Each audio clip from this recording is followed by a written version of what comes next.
And it's actually from the book of Esther in the Bible of all places. It talks about Mordecai, who was a leader in that time. A leader is also a light in the darkness. I think differently, and now I believe in myself because I'm around him, and I think even more is possible.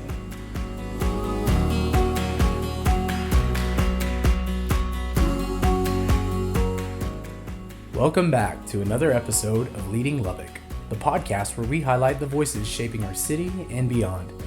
This week, we're sitting down with Holly Duncan, a leader whose impact stretches far beyond her title as CEO of Parkridge. Holly's leadership journey is a testament to the power of servant leadership, humility, and being fully present in every season. In this episode, Holly shares how her leadership philosophy has been shaped by faith, open-handedness, and a commitment to putting people over projects. We talk about the pivotal moments in her career, the lessons she's learned about balancing structure with flexibility, and how she remains intentional in creating space for others to grow. Whether you're leading a business, a family, or a team, Holly's insights will challenge you to embrace the beauty of seasons, trust in the process, and cultivate a leadership style rooted in purpose and service. Let's dive in.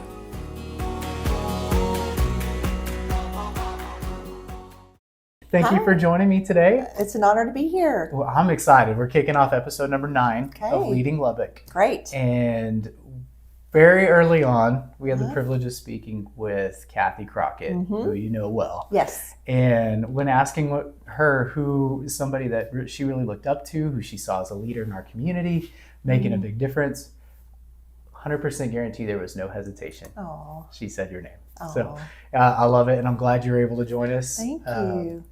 Everybody, I'm excited that they get to hear a little bit of your story. Thank you. How leadership has made an impact, who's impacted you, what books have impacted you, but really just the change that you're making in Lubbock, which I know the reaches go far beyond here. Thank you. Just excited to hear all about it. I'm glad to be here, Reuben. Thank you so much for the invitation. Absolutely. So Holly, CEO of Parkridge here in Lubbock, and I'm sure leader in a lot of other places in life that we're going to get to hear about, inclling family and some big changes that are happening with the family or have happened. So I'm excited that we get to have this conversation. So let's dive into it. Okay. Question number 1 being, what does effective leadership look like to you, and how has that evolved over time? Okay. Well, I'm certainly a proponent of servant leadership and just the opportunity to do things and ask things of others that you've either done yourself or willing to do yourself, and because there's such growth in that. I also am a proponent of open-handed leadership because to me, the spiritual component is an important part, kind of the mind, body, and spirit. And so I think in leadership and that calling, being open-handed allows you to be used how God sees fit, and also for you not to hold too tightly on something that you squeeze the life out of it. So I have many answers, but those are kind of the first ones that come to my mind. So open-handed leadership, but also heard servant-heartedness behind that as well. So I want to kind of contrast that a little bit. Okay. And maybe, I don't know if you have any specific examples, but I'm sure we can come up with some. Sure. But maybe what the difference between this and this looks like in the day-to-day. Just as somebody who's listening in on the podcast thinks like, how can that be applicable where I sit? Sure. And the great thing about this is that we have people who are not just like organizational and business leaders. Yeah. It could be leading a business, but it also could be leading a family, leading a sibling for somebody younger, leading a school body. Right. So what would that contrast look like between this and this? Well, I think it's a willing spirit. And that also includes a teachable spirit. Like one of the things that when I was first hired 31 years ago to start this ministry, I had already committed to have a teachable spirit and be a lifelong learner. So now that age plus 31 years, those are still huge, important things to me. So I think open-handed leadership means you're still learning. You still have a teachable spirit. You still want to be a lifelong learner. That we're always in the process of learning and growing and all those things. I think those who squeeze too tightly literally squeeze the life out of whatever it is that they're leading or managing or overseeing, whatever they're stewarding. So that's one example of maybe how open-handed, it seems like an obscure, abstract concept, but it's more of a posture of kind of your mind, body, and spirit being like, okay, you know what? I'm not the only one that can make this happen. But for some reason, the Lord has seen fit to use me in this capacity at this time and at this season of my life. So just the understanding of, okay, this, I want to use my gifts and talents as unto the Lord. Yet there are others that could do this. And so what do I bring to the table, and how can I continue to fulfill my calling open-handedly? Yeah. Does that help a little? 100%.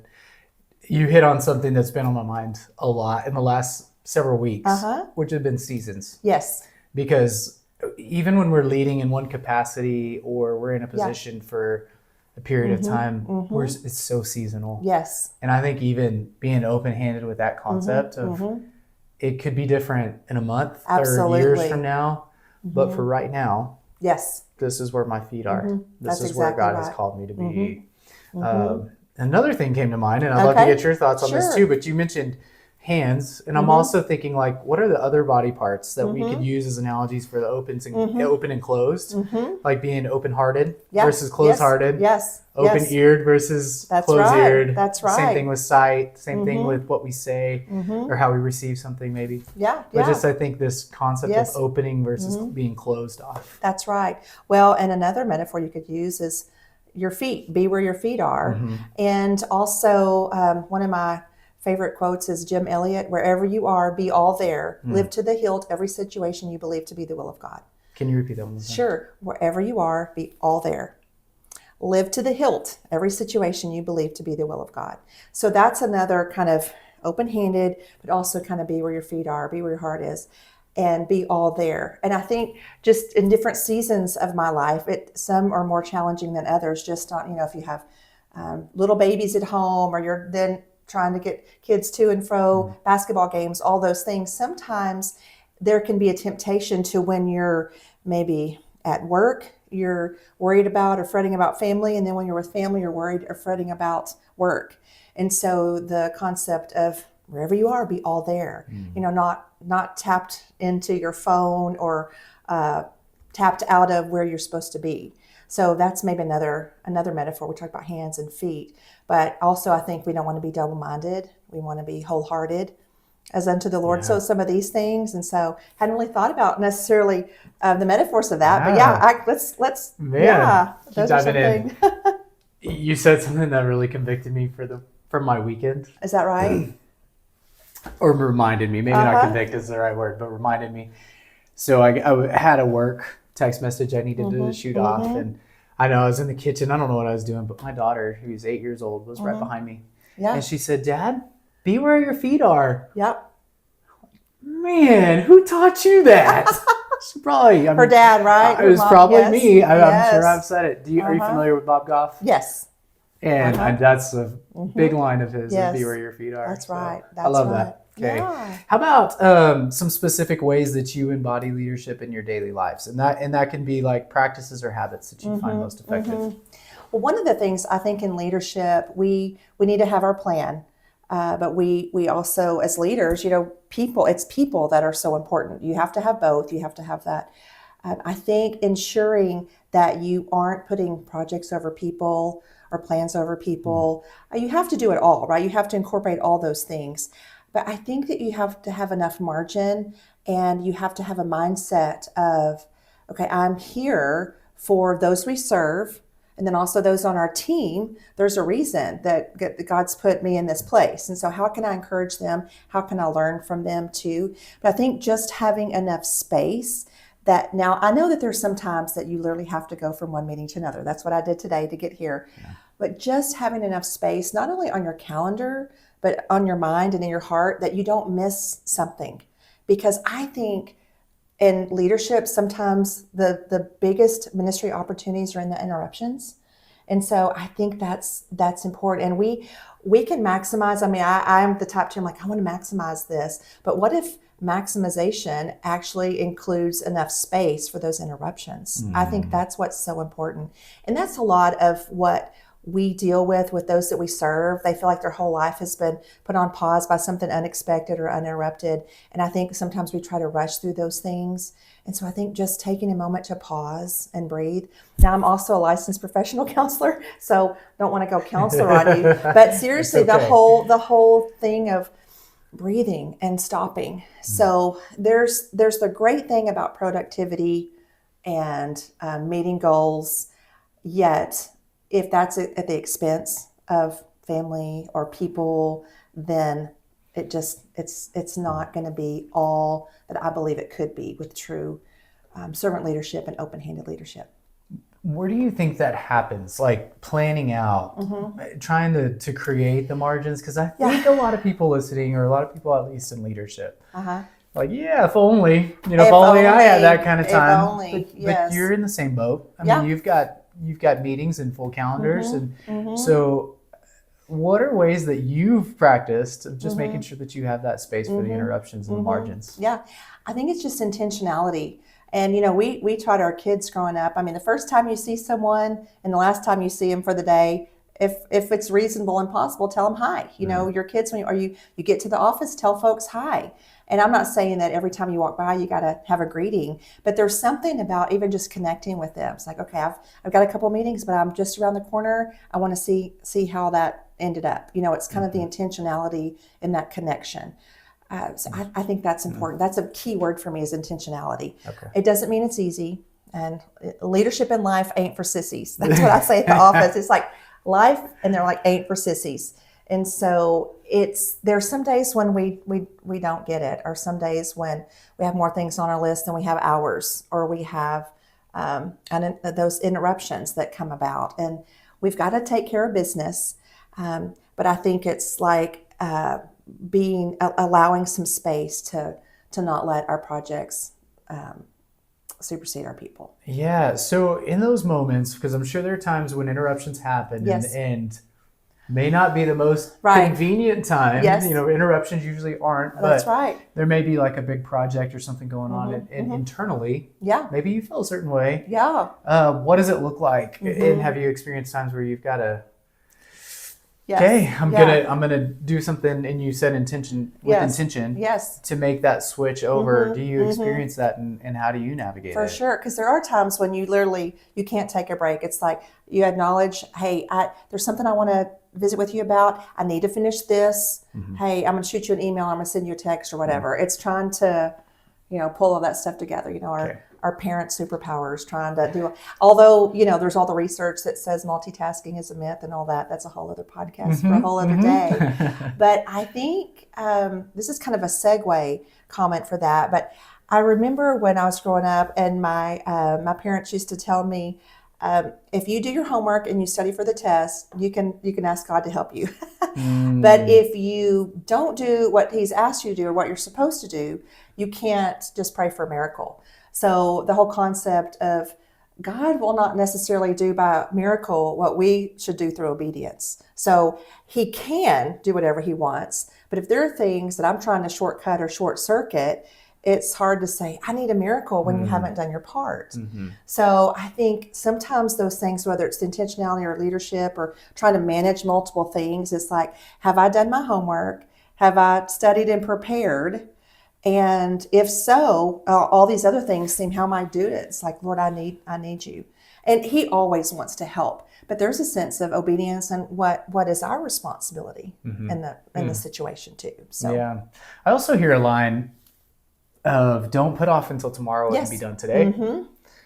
And I think there's even, like, as you're talking, I think, wow, there's maybe more reasons than I thought that's applicable. Because by putting off tomorrow what could be done right now, I'm removing margin I'm borrowing margin from tomorrow. Absolutely. Because now I'm having to fill it back up. So that is so good. Well, and also, I mean, that brings to mind the script. We're just bouncing off of each other here. That's great. That's part of this whole thing, I'll right? take That's it. part of the deal. Is like, borrowing trouble, or, today has enough trouble of its own. So we've also got this certain amount of hours, but it's like there are challenges too. But there's a lot of evidence for why we should live in the moment. We need to plan. We need to be thankful for the past and what God's brought us through and what we've learned. We need to plan for tomorrow, but the true part comes in soaking up today. And I think I've been guilty at different seasons in my life, like trying to be so strategic and plan this that maybe I miss that. So I think it's like, again, what is that balance of, Lord, remind me what I'm supposed to be doing.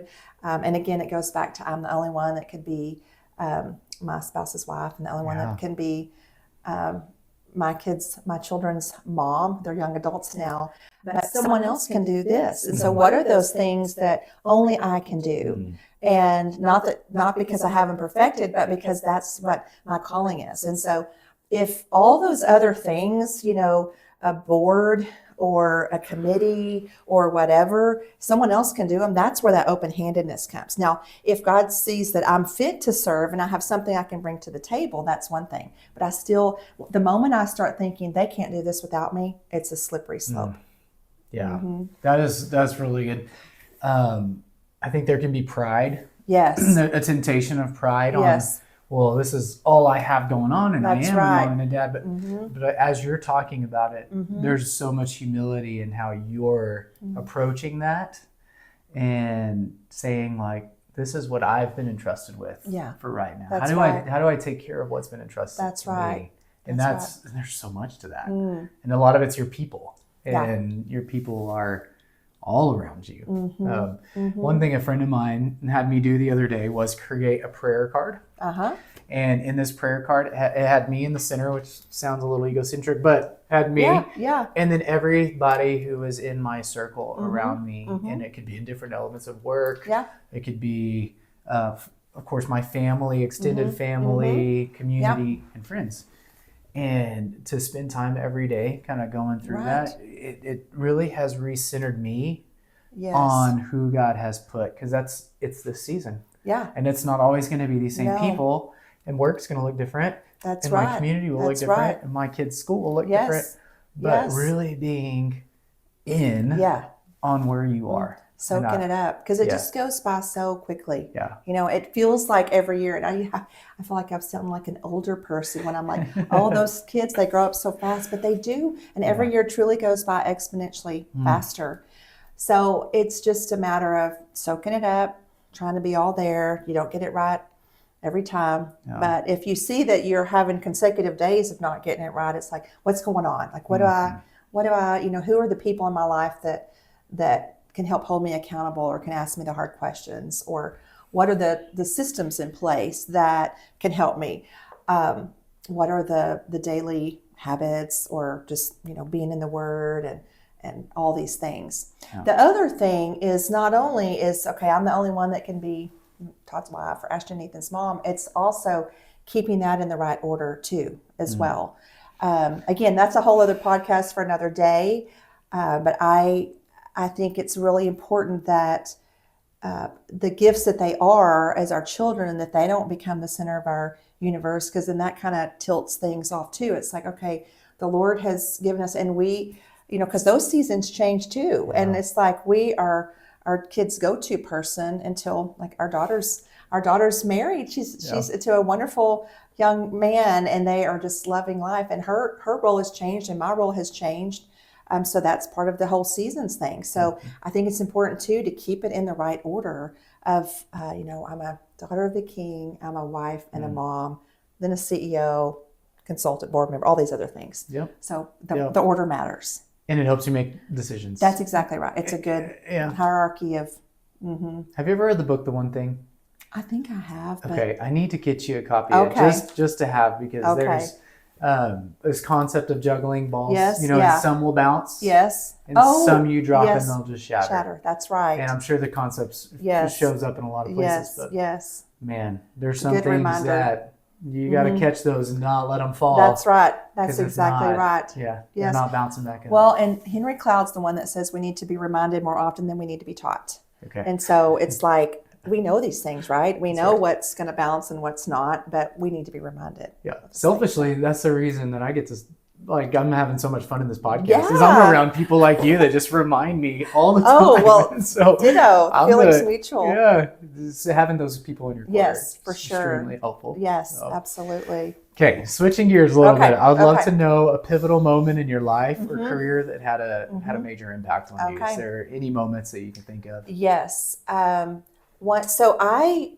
journey was, I was fresh out of grad school, thought I'd be in private practice. I was doing all my LPC stuff and had an opportunity to hear about this ministry that was being started. And I literally said, I don't think I'm going to be living in this area. I'm going to be in other parts of the state. And so I don't think I'm going to be able to volunteer. And they said, no, we mean for you to start it. And I thought, I was 24 years old, and I thought, oh, well, I don't know if I'm equipped for that.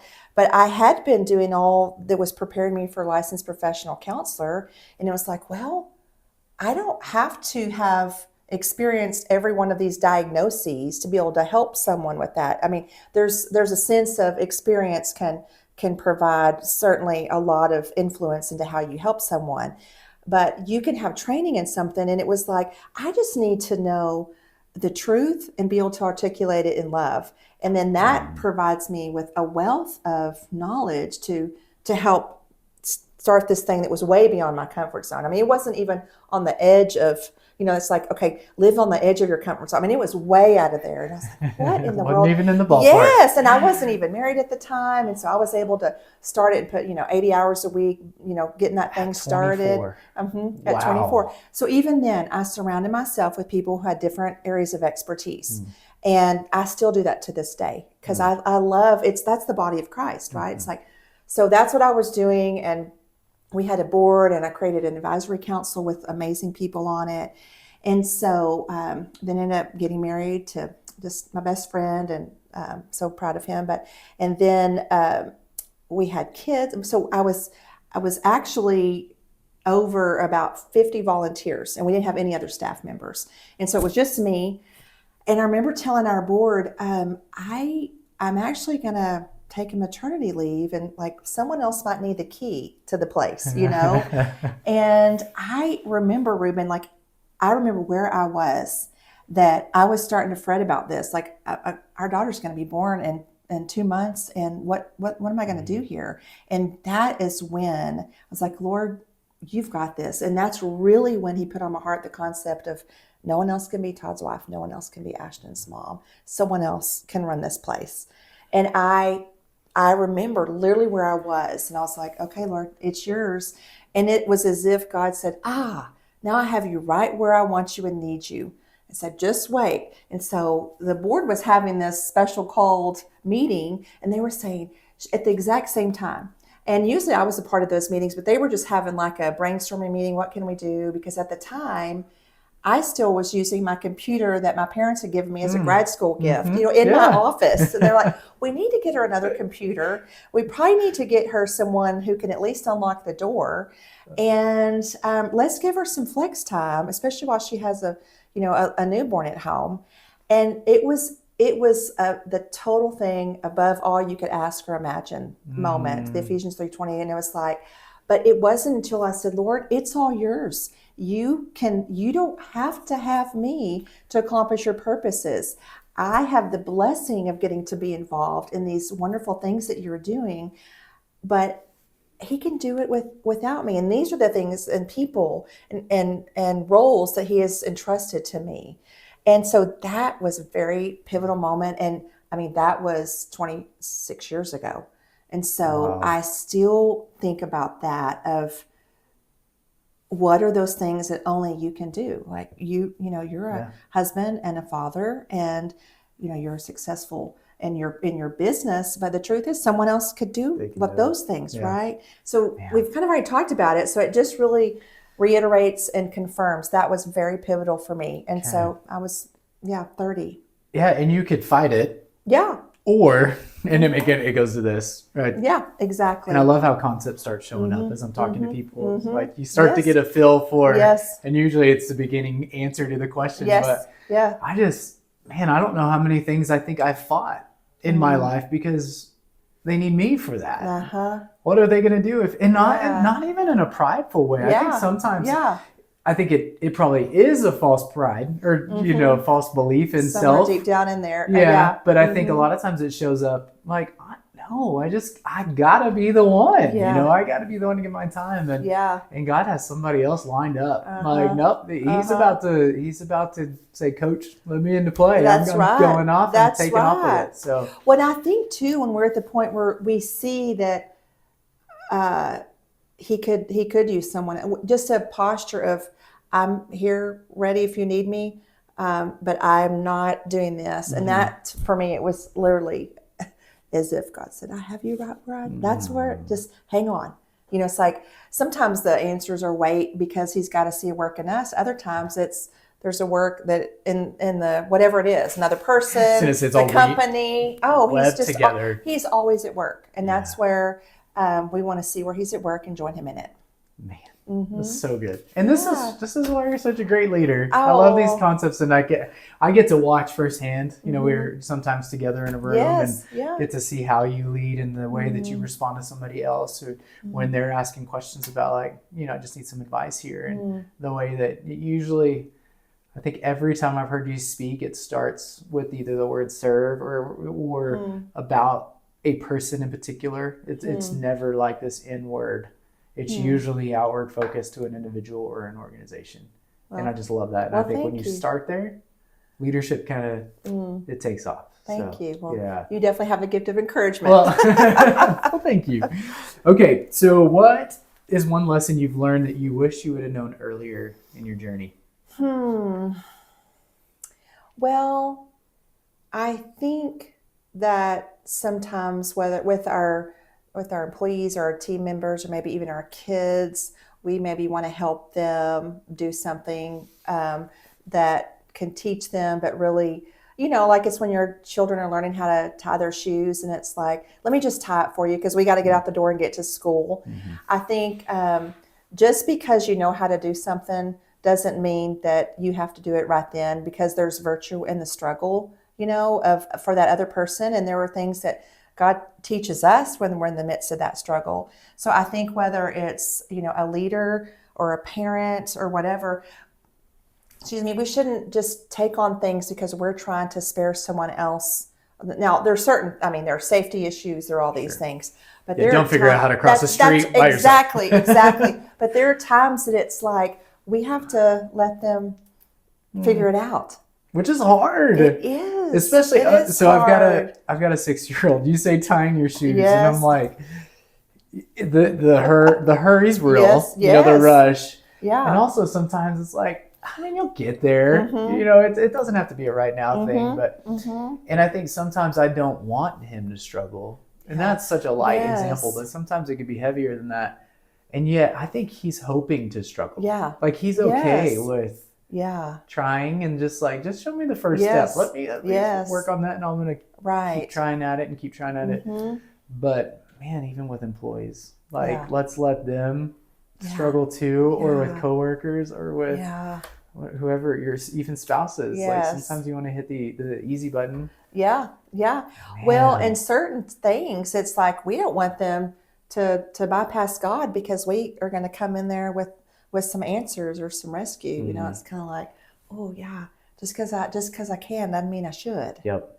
I was leading a group today, and we were even talking about how the struggle, and I've said it before on the show, and I'll say it again probably every episode. Yeah. But our growth does not come in the easy times. No, that's exactly right. It's like that's just when we're just like, I think there's seasons we enjoy the easy. Right. We enjoy the coasting and enjoy that rest. It's a sabbatical that God's given us for that little, enjoy it. Exactly. And be okay when it's hard. Right. Because there's growth. That's exactly even in the failure and the heartache and it's that's so where true. we grow. It's so true. Yeah. So we can't short circuit or bypass or provide a detour when it really would be more helpful. But easy, no. Do you feel like there's moments in your life that somebody hit the easy button for you that maybe would have been a little bit more?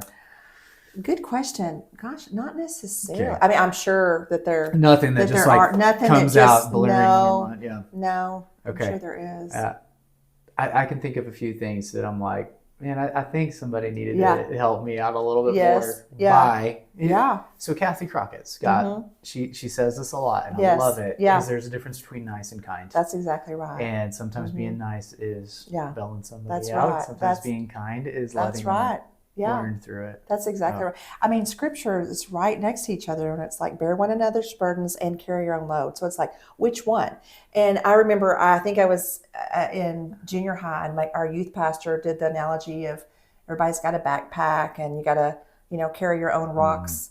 But when you have someone that you need help with carrying the big boulders, certainly that's when you need to help one another. But if you try to carry someone's rocks, then they're not strong enough to even carry their boulders. And so it's just kind of a great word picture of we all have to carry our own backpack of our rocks, the hard things. But it's when the boulders come, that's when you help.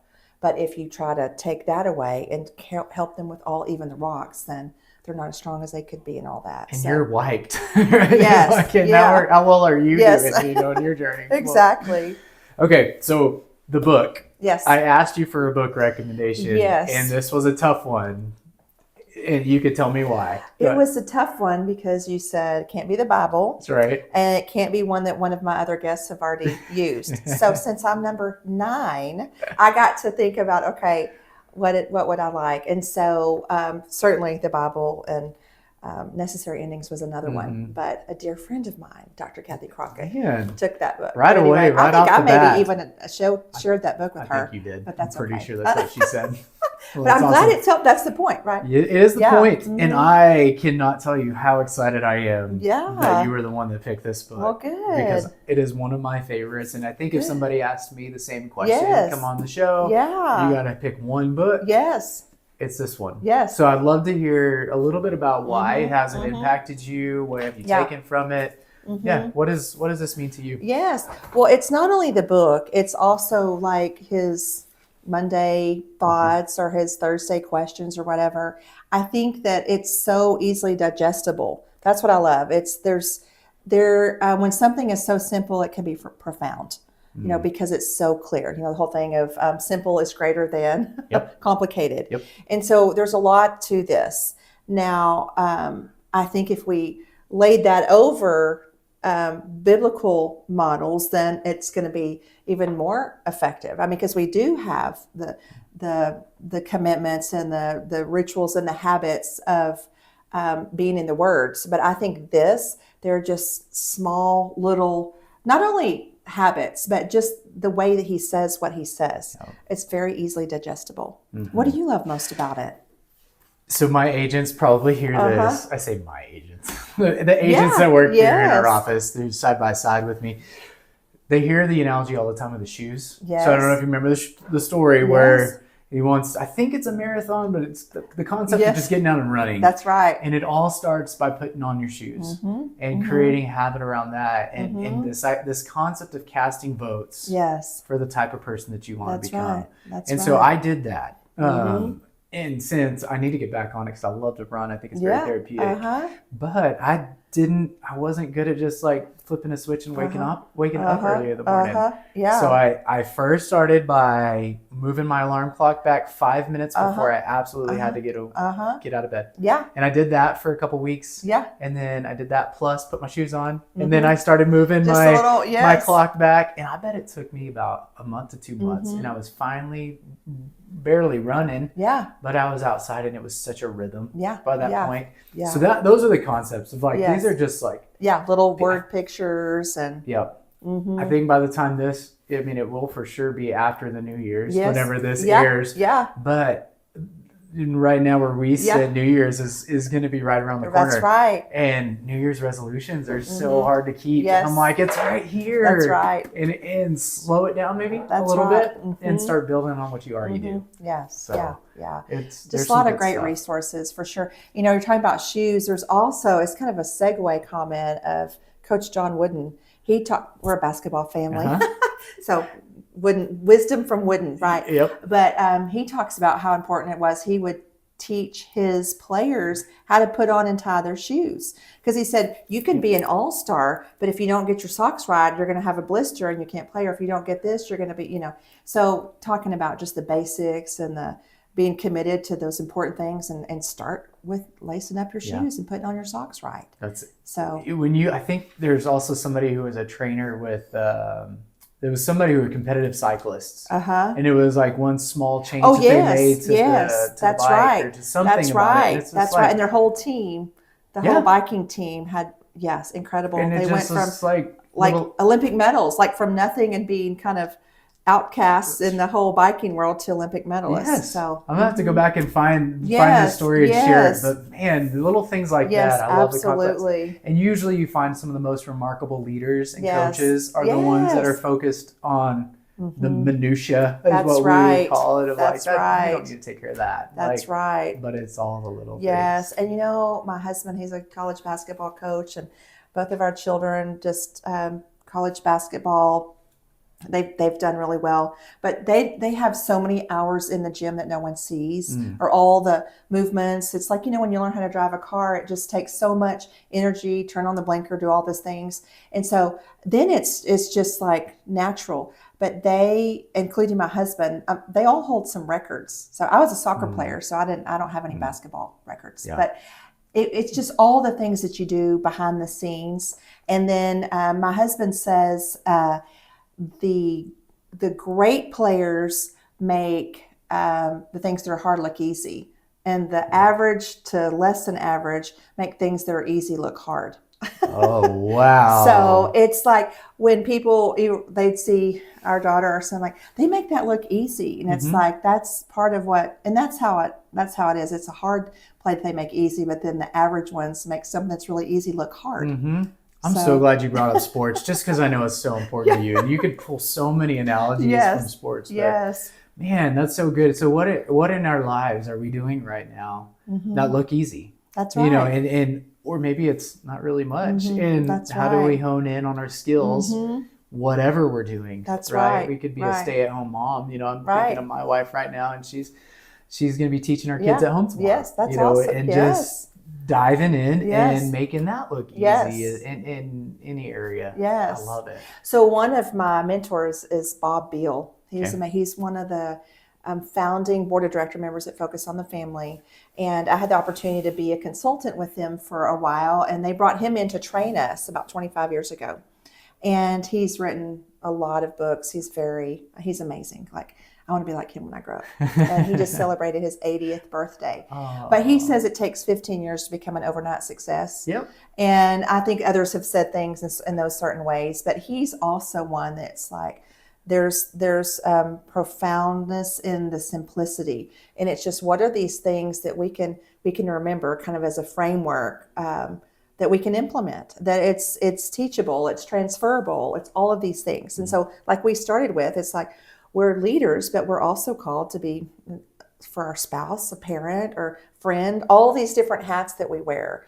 But like at our office, we're a ministry, but my goal is always, I hope that our training, I hope that our service to our clients, I hope that our staff meetings make me a better wife, mom, friend, all those things. It's like all of this should be training ground for the process of making us more like Jesus, right? Yep. And so I think that all that's transferable. And I think that truth and ultimate truth is certainly transferable, and all these things. That's why I love stuff like this too. It's like all of these phrases, maybe from these books, and they're ultimate truths that transcend time and books, right? Yep. And the more you get to impart that wisdom on your kids and their kids, and just nobody wants to take this stuff with them. That's when right. You go. Like what good has that done? That's right. At that point. So that's right. Taking the stories and the moments of your life and passing them on. That's exactly right. And trying not to take credit. That saying about leaders pass on the credit when they really did the work, or they take the blame when someone else messed it up. I think that's true. I think that's another thing sometimes that in leadership you have to do. It's like, you want your team. John Maxwell says, if someone can do something 80% as well as you, let them do it. Yeah, because it's easy to go, they wouldn't do it just like me. Well, that's the point. Yep. No one's going to do it just like you. But if you're going to grow your team, if you're going to have leaders build leaders. And I also think that as leaders, we all should have kind of like our succession plan. Because what if something were to happen? If we're the only one, all the secrets are in the vault or whatever, it's like God can use someone else. But if there's something that, like organizational history or some kind of infrastructural piece, like let's pass this on to the next generation of leaders. Build up your replacement. Exactly. There's nothing wrong with that. That's exactly right. That's exactly right. Yeah. Well, my wife last night, we were working on some money stuff, and she said, I'm afraid that if I die before you, you're gonna have no idea about our finances, like where money is, in the little places, and like, yeah, you should probably start training me in that. Just, you just need to always have that. Yes, for that sure. is a morbid way to go about Yes. this, but I do think it's okay to have the next person ready to go. Absolutely. And who knows what they're going to be able to do with it. So don't hold that in. No, Be don't rob open-handed them. with it. That's exactly right. Yeah. Okay. Well, I am loving today. I knew I would. Yes, me too. Excited about the process of talking leadership with you. And I always like to leave it with the one question of trying to simplify it down to if you could simplify leadership in one sentence, what would you say it is? I think I should have known this before I came in here. Hey, that's okay. That's okay. Well, to tie back around, I do believe that it involves a desire to be Christ-like, a servant-hearted attitude, an open hand, and a teachable spirit. So can I use like commas in my sentence? Yes. Semicolons or dot, dashes? Yeah. So being Christ-like, servant-hearted, open-handed, with a teachable spirit. with a teachable spirit. And a lifelong learner. Oh, That's my goodness. yeah. Yep. Okay. Those are my personal goals as a leader, but also just really my values, my core values as a leader. And again, you talked about putting things in order. Even I'm going to go back to the kind of the middle when we were talking about having, as a daughter of Christ. Yes. And I'm a husband to, and a mother to, and I'm a CEO of. Yes. I don't even know if you intended it this way, but as I wrote it down, I'm like, Christ-like, right? Yeah. Servant-hearted. Yes. You're a wife Yeah. and you're a mother, and then you're like in all those roles, but really as you get into your CEO role, being open-handed, teachable, and a lifelong learner.